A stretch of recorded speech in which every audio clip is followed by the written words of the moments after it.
Wedding season में एक बार फिर सोने चांदी के रेट आसमान पर पहुंच गए हैं। इन दिनों गोल्ड की कीमतों में रिकॉर्ड तेजी देखी जा रही है। आपको बता दें, सोमवार को शाम के कारोबार में सोने ने इतिहास रच दिया और फिजिकल मार्केट में पहली बार 1 लाख रुपए के पार पहुंच गया।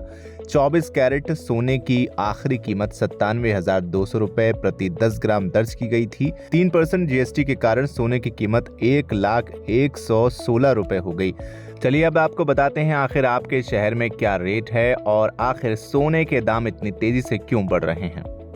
दरअसल अगर आपके घर में शादी है या फिर आप सोना और चांदी खरीदने की सोच रहे हैं तो एक बार अपने शहर के लेटेस्ट रेट चेक कर लें। बात करें मुंबई की तो मुंबई में सोने की कीमतें 97,380 रुपए प्रति 10 ग्राम है। इसके अलावा चेन्नई की बात करें तो चेन्नई में सोने की कीमत 94,750 प्रति 10 ग्राम है। कोलकाता में सोने की कीमत 94,350 रुपए प्रति 10 ग्राम है। हैदराबाद में सोने की कीमत 97,540 प्रति 10 ग्राम है। बेंगलुरु में सोने की कीमत 94,460 प्रति 10 ग्राम है। नई दिल्ली में सोने की कीमतें 94,260 रुपए प्रति 10 ग्राम है। इन कीमतों में अभी जीएसटी ऐड नहीं हुआ है। ध्यान देने वाली बात यह है कि जीएसटी के बाद कीमतें और भी ज्यादा बढ़ सकती हैं। चलिए अब बात करते हैं आखिर क्यों बढ़ रहे हैं लगातार सोने के दाम। तो आपको बता दें, इसका कारण ब्याज दरों में कटौती को लेकर राष्ट्रपति डोनाल्ड ट्रंप और अमेरिकी फेडरल रिजर्व के बीच नए सिरे से तनाव और अमेरिका और चीन के बीच ट्रेड वॉर का तेज होना है। मौजूदा वक्त में अमेरिका, चीन, जर्मनी और जापान जैसे बड़े देशों की अर्थव्यवस्था सुस्त पड़ रही है। इससे दुनिया में मंदी की आशंका है।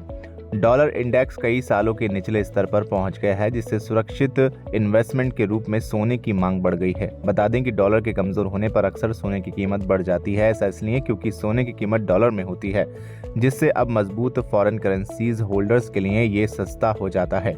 मंगलवार को कॉमेक्स सोना $3,395 प्रति ट्रॉय ऑन्स के करीब कारोबार कर रहा था। इसके अलावा सोने की तेजी के पीछे एक कारण केंद्रीय बैंकों द्वारा की जाने वाली खरीद भी है। आर्थिक संकट से निपटने की तैयारी के बीच बीते 3 सालों में दुनिया भर के सेंट्रल बैंकों ने 1,000 टन से ज्यादा सोने की खरीदारी की है। टाटा एएमसी की रिपोर्ट्स के मुताबिक सोने की डिमांड खासकर चीन, भारत और तुर्की जैसे उभरते बाजारों से है, जिनके पास अमेरिका, जर्मनी और फ्रांस जैसे बाकी बड़ी विकसित अर्थव्यवस्थाओं की तुलना में कम भंडार है। इसके अलावा सोने की कीमतों को बढ़ाने का एक सेफ इन्वेस्टमेंट भी है। दरअसल बढ़ती मंदी की आशंकाओं, सुस्त विकास और लगातार ट्रेड वॉर टेंशन के बीच इन्वेस्टर्स सोने जैसी सेफ पनाह वाली संपत्तियों की तलाश में हैं। एक रिपोर्ट के मुताबिक गोल्ड ईटीएफ निवेशकों के बीच काफी पॉपुलर हो गया है। यूबीएस के मुताबिक 2025 में संस्थागत और रिटेल निवेशकों द्वारा वैकल्पिक और ज्यादा स्थिर परिसंपत्ति में निवेश की तलाश की वजह से इन्वेस्टमेंट 450 मीट्रिक टन तक पहुंच गया है। सवाल यह है कि क्या अभी सोना खरीदना सही है। इंडस्ट्री से जुड़े एनालिस्ट का कहना है कि सोने की कीमतें अस्थिर रह सकती हैं, लेकिन छोटे टाइम पीरियड में कांस्टेंट ही रहने वाली हैं। अगर आप इन्वेस्टमेंट करना चाहते हैं तो ज्यादातर एनालिस्ट इन स्तरों पर शॉर्ट सेलिंग से बचने की सलाह देते हैं। एनालिस्ट का कहना है कि सावधानी से आगे बढ़ना बुद्धिमानी है। अगर आप अभी इन्वेस्ट करना चाहते हैं तो छोटे छोटे स्टेप्स में या गिरावट पर ऐसा करने पर सोचें, क्योंकि आने वाले समय में सोने के रेट में गिरावट भी देखी जा सकती है। इस वीडियो में फिलहाल इतना ही। आप क्या कहेंगे कमेंट सेक्शन में हमें लिखकर जरूर बताएं। वीडियो को लाइक करें, शेयर करें और चैनल को सब्सक्राइब करना बिल्कुल ना भूलें।